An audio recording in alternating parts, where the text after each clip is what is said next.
Hey guys, welcome back to my channel. First of all, I would like to thank everyone who subscribed to my channel. Thank you so much for leaving comments. I never anticipated such great response. Thank you so much. That means a lot. I do read all of your comments and that motivated me to do more videos. So today I would like to talk about memory techniques that I used throughout university and high school to help me to get better grades at school. And a little bit of a disclaimer, the memory techniques I'm going to mention are purely from my experience. I am not a memory specialist. I don't know any proper names for the techniques. It's just something that I use that helped me. And if you're using other techniques that help you, please leave comments below. Your comment can help someone else. So let's get started. So the first technique, I call it a storytelling technique, and it's basically as association technique where you make up a story about the subject that you're studying to make you memorize it better. Okay, so here's what I mean. I'm gonna show you an example. Sorry, I'm just gonna adjust the camera so you can see it better, a little better. There you go. This is geology related, but this technique can be applied to any subject. It can be applied to math, it can be applied to science, English, anything. So for example, we are studying about porosity. And for those of you who don't know porosity, if you imagine a rock, a chunk of rock, inside of that rock you will find pores. You can't see them with naked eye, but they're there. And that's called porosity. Formula for porosity, and bear with me, this might be really boring at the moment, but I'll show you how to memorize this.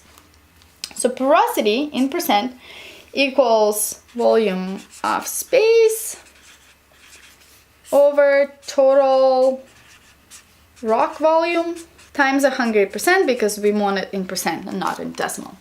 Alright, so if you're not in science, if you're not a geologist, and I told you this formula, you'd be like, I don't care, B, it's like, okay, it's simple enough, I'll remember it. If, for example, if you're taking a science class as an option and you need to remember this.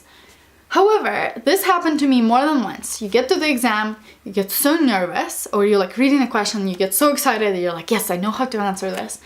And then you need to remember this formula and be like, shoots, I don't remember if it was space over rock or rock over space. Oh, what do I do now? I know how to answer the question, I just need to remember this. Well, there's an easy technique. So what I would do, how I would memorize this, is I would make a story in my head that would come in the exam very handy. But for this particular one, I'd be like, ooh, okay, volume of space. I love movies about space. I love anything to do with space science. Space is expanding. It's like a universe. It's expanding out and it's huge, right? And be like, porosity is space, so it's like volume. Space can contain anything. It can contain water, it can contain air, right? So it's space. And because the universe is expanding, it's crushing planet Earth. It's crushing it. So you'd be like, planet is on the bottom because the space is crushing it because it's on top, right? It's expanding, so it's crushing the rock. And so now I know it sounds ridiculous when you're making it up. It makes zero sense. When you get to the exam, I can promise you that this is the story you will remember because it's simple. It's association. So you'll get to exam, you'll be like, okay, was it space over rock or rock over space? You'll be like, space is crushing the rock. Space is crushing the earth. So it's space over. Space is on top, rock is at the bottom. It's that simple. And like I said, this technique can be used with pretty much anything. This next technique can be used very easily for classes such as biology or chemistry, like for biochemistry, for example, if you need to memorize the Krebs cycle. And that's a technique of a photographic memory. Now, most of us don't have a photographic memory. The people that do are very lucky and they can look at the page and just remember everything on that page. Most of us cannot do that. But what most of us can do is memorize some details on the page or on the diagram, on the image that easily pop out, right? So the way I would do it, for example, I would look at the diagram, a figure or a picture in a book that I have to remember. And I'm sorry, you probably cannot see it because it's very bright. There is a picture in this book about gas, oil, water trap. The way I would approach it is I would look at this and be like, okay, I'm gonna play a game and then pretend that I have a photographic memory. So I would look at the diagram and I would just sweep it with my eyes. In this diagram, I remember, okay, there's this hill-looking structure, kind of like this. When I look at the diagram, this is first thing I remember, is the hill structure. Then I remember that it was divided into three things. It was kind of like this, okay? Perfect. So, and then I'm like, okay, well, that was easy. So then I look again and be like, okay, this is gas, this is oil, and this is water. Then I would go back to the diagram and remember smaller details, and I would narrow it down every time I look at the diagram, and every time I will redraw it. What it accomplishes is that the repetition, because you redraw it every time, and your brain automatically remembers it. B, you convincing yourself you have a photographic memory. So when you get to the exam and you relax a little bit, that game really, really helps, because you'll sit down, you're like, oh yeah, I remember I played this photographic game memory, and your brain automatically goes to that space. So that's how I would remember diagrams. Next technique is for subjects that you have to memorize like word by word, so definitions, for example. And the way I would approach it is, first I would read the definition, I would close the book, and in my head I would tell it to myself in my own words. So first you have to make sure you understand the definition. Never try to remember it word by word if you don't understand what it's talking about. For example, porosity. Porosity, I would close my eyes and be like, okay, porosity is a volume inside of the rock. It's like space inside the rock that accommodates fluids or like air. And it's very unscientific sounding, but it gets the main point across. And on the exam, if you're panicking and that's all you put down is this, it will already get you some points because it conveys the message. It conveys that you understand that definition.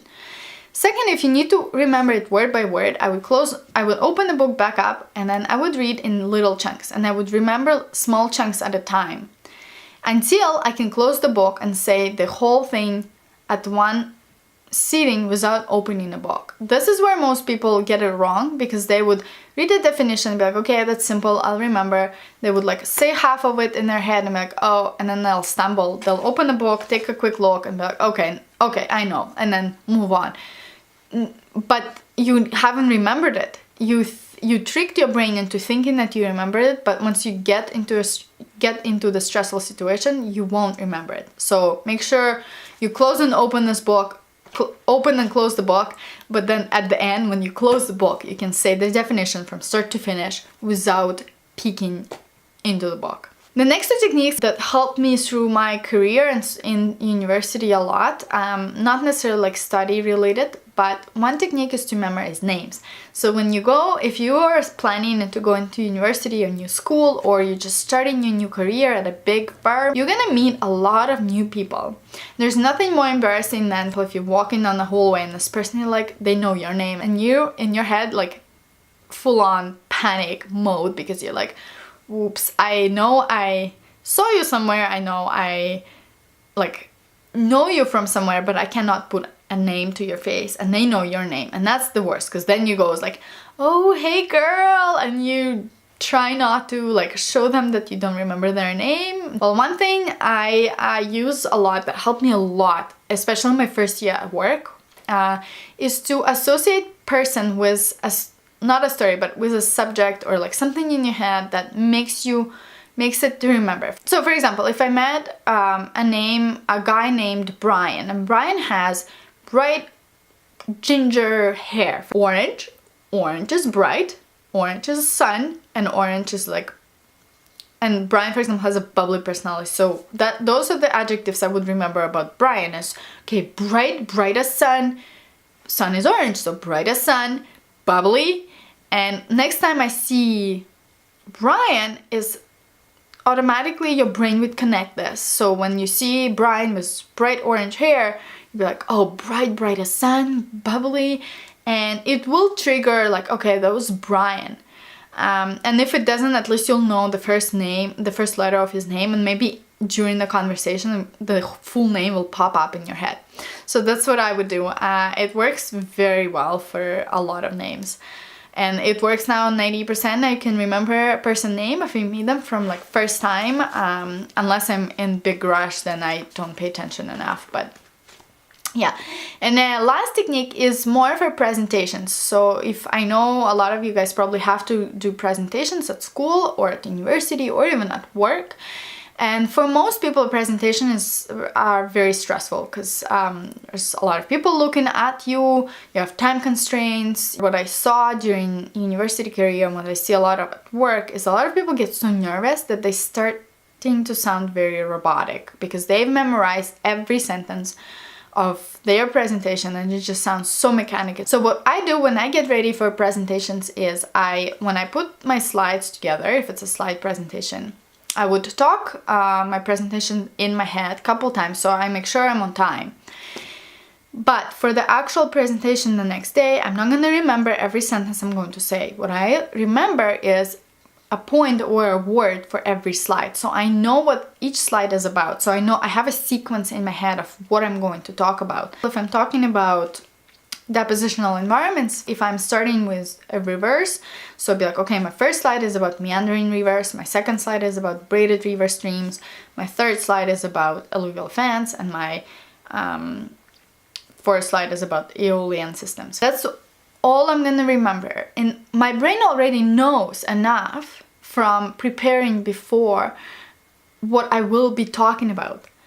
So when you get into a stressful situation, you're not gonna try and like hectically in your brain remember every sentence, every word, but you'll be like, oh, okay, I have to talk about meandering river, and it automatically will come to you.